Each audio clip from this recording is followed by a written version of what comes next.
Anni Jayanti. My student ID number is 60360. Today I'm going to talk about war and peace as the key concepts in international relations. So without any further ado, let's move to the explanations. Let's start with war first. War has been a part of world affairs for so long that it's easy to see it as a natural conditions in foreign affairs. War, used here to mean organized violence carried on by political units against each other. War is as old as recorded history. As the distinguished writer on war, Sir Michael Howard, observed that those who yearn for peace probably assume that war is deeply abnormal. But those who study the world in all its complexity, however, soon come to realize that war is a deeply ingrained part of our social life. This points to something fairly self-evident for students of international relations. It is absolutely vital to take war seriously and not turn away from the subject, because it involves one set of human beings killing another. War is an uncomfortable reality in international relations and must be tackled head-on if we are to gain any understanding of how to avoid it when possible and win it when necessary. Wars take many forms and can be fought by a variety of actors. Wars have had an enormous impact on the shape of international society today. As the US sociologist Charles Tilly observed that states and wars have an intimate relationship that goes back at least 1,000 years. He argues persuasively that states dominate the world today because they prove themselves to be the only political organizations able to mobilize the material resources needed to fight protracted wars in distant corners of the globe. He sees war in general as a battlefield on which states have slain empires, city-states, nomadic nations, and all of their other political rivals. That is why Tilly says, war makes the states and the states make war. Others disagree with Tilly's inherent statism. They point out that wars are often fought between non-state actors. According to them, the only thing one really needs to fight a war is an armed group ready to do battle, and there is not a clear dividing line between war as a state activity and lower-level forms of non-state armed conflicts. Then, why do we fight? Karl von Clausewitz describes war as a rational tool used by political leaders to achieve their goals. Many realists describe war as a rational response to the anarchical structure of international society or the shifting distribution of power between the states. Other international relations scholars see war as a product of leaders' miscalculations or perceptions of fear, interest, prestige, and revenge. There are also three other causes why war happens, which are profit, faith, and identity and revolutions. First is profit. Wars are sometimes fought for honors, occasionally for glory, and often for profit. In any reckoning of the causes of war, material gain will be near the top of the list. Material gain may be measured in terms of additional territory acquired. Think of the Norman conquest of England in 1066, or access to potentially profitable markets. Think of the Opium War waged by Western states to pry open the markets of China during the 19th century, or maybe access to vital commodities and resources, from gold and spices to slaves to oil. Even the brutal wars of aggression launched by Nazi Germany and Imperial Japan in the 1930s and 1940s had underlying economic rationales.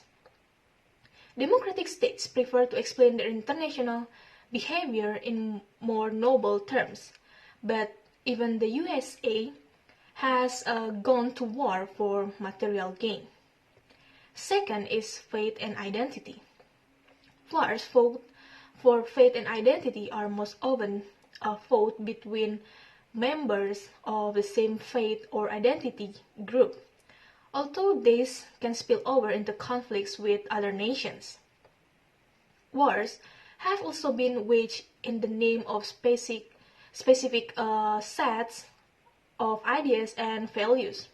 This ranges from Europe's war of religions in the 16th and 17th centuries to the ideological struggle of the Cold War. Of all these ideas and values, religion has been an especially potent source of conflicts. Two of the world's most influential faiths, Muslim and Christianity, have witnessed many wars over the centuries. Most have been fought between members of the same religions, as in Reformation's Europe and modern Iraq, though others have been fought between different faiths, as during the Crusades and the Indo-Pakistani wars of the 20th century. War between religious communities is not inevitable. And the third is revolutions. The rise of revolutionary state has been another source of war. Revolutionary war aimed to transform or overthrow the existing structure of international society, supporting Clausewitz's descriptions of war as a rational political tool. As U.S. neorealist Stephen Walt puts it, revolution intensify the security competitions between states and sharply increase the risk of war.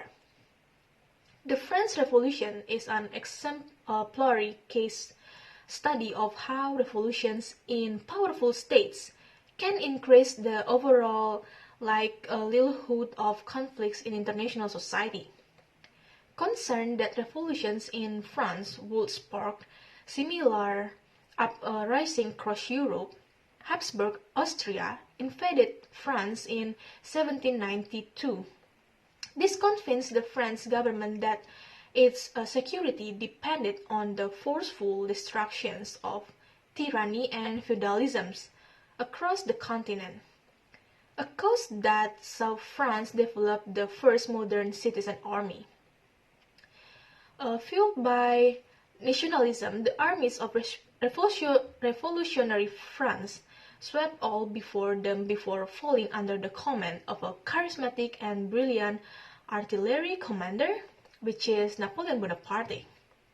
Only in 1815 were they finally defeated, and even then the revolutionary ideas that motivated them continued to percolate through European society, upsetting the status quo and sparking conflicts from Greece to Belgium to Poland. Revolutions, it turns out, is not for the faint of heart. Throughout most of the 20th century, nationalist revolutions have turned to violence to overthrow imperial dominations. These wars of nation liberations forced Europeans to withdraw from their colonies in Africa and Asia after the Second World War, and even handed the USA its biggest military defeat of the Cold War era. Next topic is about peace. Peace research was the original focus of international relations. What is peace? The instinctual answer is to define it as the opposite of war. So, peace is an absence of armed conflicts between political units. As we have already indicated, peace is seen as something worth pursuing and war as something worth avoiding. However, peace is not always unambiguously positive. In human terms, and other things being equal, peace is preferable to war. However, because other things are never equal, peace at any cost is sometimes an obstacle to justice. It may be helpful to think about peace in non-military terms. This has been done by a Norwegian peace researcher, Johann Galtung. In his view, peace is more than the absence of overt personal violence. Under the heading of peace, Galtung includes positive measures undertaken by states, individuals, and civil society groups to create a culture of peace that not only exclude war, but also ends forms of structural violence that limit an individual's ability to fulfill their potential. Peace, in Galtung's view, requires not only an absence of war, which he defines as negative peace, but also an absence of the social injustice caused by structural violence, which he defined as positive peace. As long as people are starving in Somalia or unable to go to school for reasons of gender, class, ethnicity, or identity, they will only ever be able to achieve peace in its negative form. Indeed, so long as these structures of violence persist, we will be unable to speak of peace in any meaningful sense. The best way to ensure peace following an extended war remains hotly contested in IR, with every theoretical approach proposing its own roadmap. There is a vast literature on the Peace of Westphalia, signed in 1648 to end the 30 Years' War. It laid the legal foundation for institutions of state sovereignty and brought some measures of order to Europe's anarchic international society. The Congress of Vienna has been the subject of even more extensive research. This has paid special attention to the peace settlements' reliance on great powers to manage international society through the concert of Europe. To many in international relations, the Congress of Vienna produced one of the most successful peace settlements of all time, using a concert of power to build the long peace that kept Europe more or less stable throughout the 19th century. The Paris Peace Conference that led to the Versailles Peace Treaty in 1919 has also been the subject of intense debate, as have the various treaties and settlements that broke the Second World War and the Cold War to their very different conclusions. Treaties are a form of agreement entered into by sovereign states. They are agreements between consenting parties and can therefore assume a legally binding character. This gives treaties special importance in international law, insofar as they can demand compliance from their signatories. Some states therefore see any treaty as a threat to its international autonomy. They can therefore create serious problems for some politicians. There is no single theory explaining how treaties operate in international society. Three general points, however, are worth keeping in mind. First, a treaty is more likely to create peace when its signatories agree on core values. A second point to consider is why some peace settlements successfully lay the foundations for peace while others collapse. Successful peace settlements tend to be inclusive, drawing winners and losers alike into a shared set of norms, rules, and practices. Unsuccessful settlements are often deliberately exclusive, bearing worse losers from full membership in international society. The third issue relates to diplomacy and the ambiguous wording often used in peace agreements to get everyone on board. Ambiguity is at the heart of diplomacy. It is why diplomats and their legal advisor dominate the drafting and signing of treaties. In the long term, ambiguity can create all sorts of disputes. Peace processes are complex negotiations that require significant political will on both sides of a conflict. Third-party actors who can build and maintain trust between the opposing sides and a general willingness to compromise.